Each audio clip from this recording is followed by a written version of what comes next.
Service road cut பண்ணோம். ஆனால் அதில் வந்து பார்த்தோன்னா ஒரு வண்டி தான் போவோம்.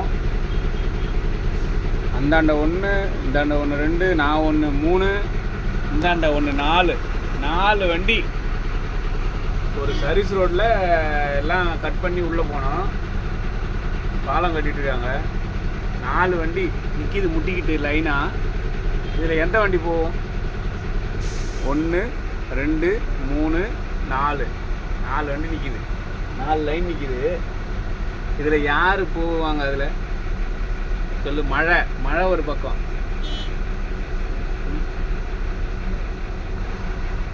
மழையும் ஒரு சைடு பெய்யுது விடாம. என்ன கொடுமடா இது! தமிழ்நாட்டோட நிலைமை எப்படி இருக்கு பாரு. ஒரு பாலம் வேலை செய்கிறாங்கன்னா அந்த பாலத்தை ரெடி பண்ணறதுக்கு ஏன் தான் இப்படி லேட் பண்ணுறாங்க தெரியல. ஆள் கிடைக்கலையா, மெட்டீரியல் கிடைக்கலையா, இல்லை பணம் கிடைக்கலையா, என்னன்னே தெரியல. எதனால தான் ஆரம்பிக்கிறேன்னு தெரியல. பாரு எத்தனை வண்டி போகுது பாரு. அந்த சைடில் ஒரு வண்டி, நான் 3வது வண்டி, இந்த பக்கம் 4வது வண்டி. இடையில இதில் ஏன்னா பஞ்சர் ஆகி கிடக்குறானா இல்லை பிரேக் டவுன் ஆகி கிடக்குறானா அது வேறு தெரியல. காரு அது சந்தில் கார் வேற ஒன்று நிற்கிது. காரை தாண்டி நான் 4வது வண்டி போகிறேன். அதனால வராங்க. காருக்காரன் சந்தில் நஞ்சிட்டான். அடிங்க எல்லாம் ஆறுன அடிங்க. யாரு தான் இதில் போகிறது? அது ஒரு சர்வீஸ் ரோடு தெரியுத, ஒரு பாலங்க வேலை நடக்குது. எந்த வண்டி நுழைஞ்சு போகும் பாரு.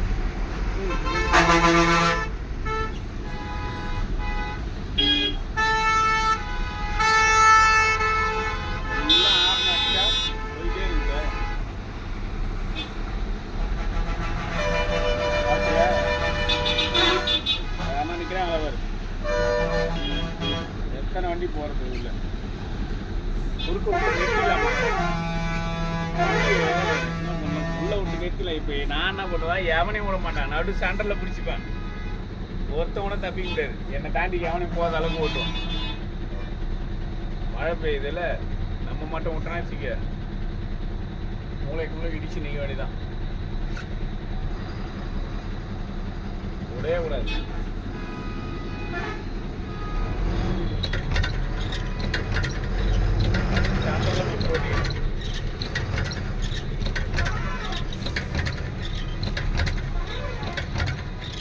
அப்பதான் நம்மளுக்கு சேஃப்டி.